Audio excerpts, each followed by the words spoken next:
வணக்கம். எடப்பாடியின் தயவு இன்றி வெற்றி பெற முடியாது.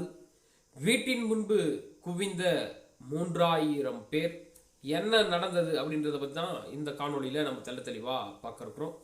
2026க்கான சட்டப்பேரவை தேர்தலானது தமிழகத்தில் விரைவில் நடைபெற இருக்கக்கூடிய சூழலில் அனைத்து கட்சிகளும் அதற்கான மும்முரமான பணிகளில் ஈடுபட்டு வராங்க. அந்த வகையில் அதிமுக பாஜகவோட கூட்டணிக்கு வந்திருக்காங்க. இப்படி தான் பார்த்தீங்கன்னா இருக்குன்னா, அண்மையில் பொதுச்செயலாளர் எடப்பாடி பழனிசாமி நெல்லை மாவட்டத்தில் இருக்கக்கூடிய தொகுதிகள்லாம் தொகுதி வாரியாக பார்த்தீங்கன்னா மக்களை சந்தித்து மக்களை காப்போம், தமிழகத்தை மீட்போம் அப்படின்ற பயணத்தெல்லாம் மேற்கொண்டு இருக்கிறாரு. இப்போ என்ன நடந்திருக்குன்னா, தமிழக பாஜக தலைவர் நாகேந்திரன் என்ன பண்ணாருன்னா, எடப்பாடி பழனிசாமி நெல்லை வந்தபோது வாங்க எங்கள் வீட்டுக்கு வாங்க, விருந்து சாப்பிடுங்க அப்படின்னு சொல்லிட்டு அழைத்திருந்திருக்காரு. அது மட்டும் இல்லாமல் பாஜக மற்றும் அதிமுகவுக்கு இடைப்பட்ட கொஞ்சம் 2ஆம் கட்ட 3ஆம் கட்ட தலைவர்கள்லாம் கூட அழைப்பு இருக்கப்பட்டது. பாஜக தரப்புலேருந்து பார்த்தீங்கன்னா தமிழிசை சவுந்தரராஜனும் ராஜா இவங்கெல்லாம் பங்கேற்று இருக்கிறாங்க. மொத்தமாக இந்த விருந்து பார்த்தீங்கன்னா சுமார் ஒரு 150லேருந்து 200 பேர் மட்டுமே தான் அழைப்பு விடுத்திருக்காங்க. ஆனால் நாயினர் வீட்டுக்கு எதிர்பாராத வகையில் சுமார் 3000 பேர் வரை அவருடைய வீட்டுக்கு முன்னாடி குவிஞ்சிருக்கிறாங்க. அதிமுக ஆதரவர்களை விட பாஜகவினுடைய 2ஆம் மற்றும் 3ஆம் கட்ட தலைவர்களினுடைய ஆதரவு அதிக அளவில் இருந்திருக்கு.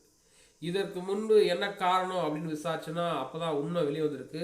அதாவது இப்போ எடப்பாடி பழனிசாமி அவர்கள் மேற்கொண்டு வரும் மக்களை மீட்போம், தமிழகத்தை காப்போம் அப்படின்ற சுற்றுப்பயணத்தில் ஒவ்வொரு தொகுதிக்கும் செல்லும் பொழுது அந்த தொகுதியினுடைய முக்கிய நிர்வாகியை தன்னோட பக்கத்தில் நிற்க வச்சுப்பார் எடப்பாடி பழனிசாமி. இதனால தான் தென் மாவட்டங்களில் பாஜகவினர் அதிக அளவில் போட்டியிட விருப்பம் தெரிவித்திருக்கிறாங்க. விருப்பம் தெரிவிக்கும் போது என்ன நடக்கும்னா, அதாவது எப்படின்னா எடப்பாடியோட ஆதரவு இல்லாமல் தென் மாவட்டங்களில் கால் பண்ண முடியாது. அப்போ என்ன பண்ணவங்க, எடப்பாடியோட குட் புக்கில் இடம் பிடிக்கணும் அப்படின்னு சொல்லிட்டு இவர்கள்லாம் அவர் பின்னாடி பால் பிடிச்சிட்டு சுற்றுறாங்க.